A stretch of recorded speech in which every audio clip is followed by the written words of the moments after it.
Assalamualaikum warahmatullahi wabarakatuh. Perkenalkan, saya Dela Siskia Rarasanti dengan NIM D222020035152 dari kelas D2222.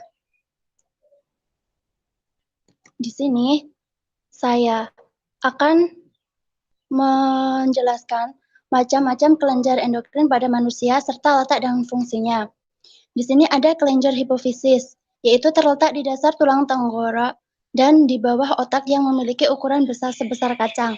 Berfungsi untuk mengatur sistem endokrin, menghasilkan hormon pertumbuhan, menghasilkan hormon yang mengontrol kelenjar endokrin lainnya, dan menghasilkan hormon yang berpengaruh terhadap fungsi otot dan ginjal.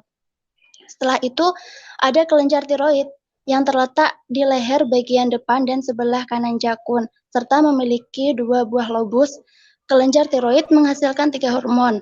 Yang pertama ada hormon tiroksin yang berfungsi mengatur metabolisme, ada hormon triiodontironin yang berfungsi mengatur kegiatan saraf, dan ada hormon kalsitonin yang menurunkan kadar kalsium dalam darah dengan cara mempercepat absorpsi kalsium oleh tulang.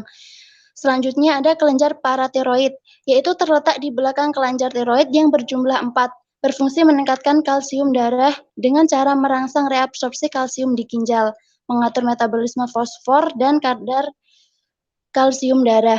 Dan kelenjar ini menghasilkan paratotom atau PTH yang berfungsi untuk mengatur konsentrasi ion kalsium dalam cairan ekstraseluler. Selanjutnya ada kelenjar pankreas, terletak di lambung atau di pankreas, dan memiliki fungsi untuk meningkatkan metabolisme karbohidrat, meningkatkan timbunan glikogen, meningkatkan sintesa asam lemak, meningkatkan intase asam amino, dan meningkatkan sintesa protein.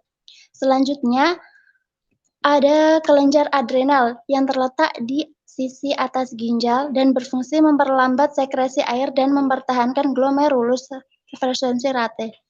Ada juga kelenjar gonad. Nah, ini pada wanita terletak pada ovarium yang menghasilkan estrogen. Estrogen itu berfungsi untuk mempertahankan pembentukan ovum dan ciri-ciri kelainan sekunder. Dan menghasilkan juga progesteron yang berfungsi mengatur pembentukan plasenta dan produksi air susu. Sedangkan pada laki-laki terletak pada testis yang berfungsi mempertahankan proses pembentukan sperma dan menumbuhkan ciri-ciri kelainan sekunder.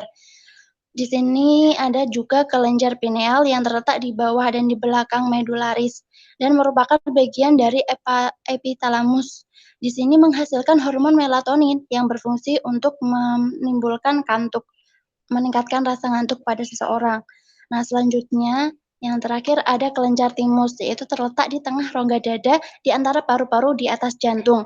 Berfungsi untuk memproduksi sel darah putih. Sel darah putih itu berguna untuk sistem kekebalan tubuh.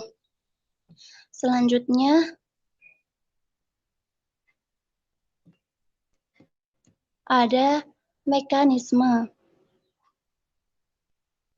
Di sini saya akan menjelaskan mengenai mekanisme kelenjar tiroid.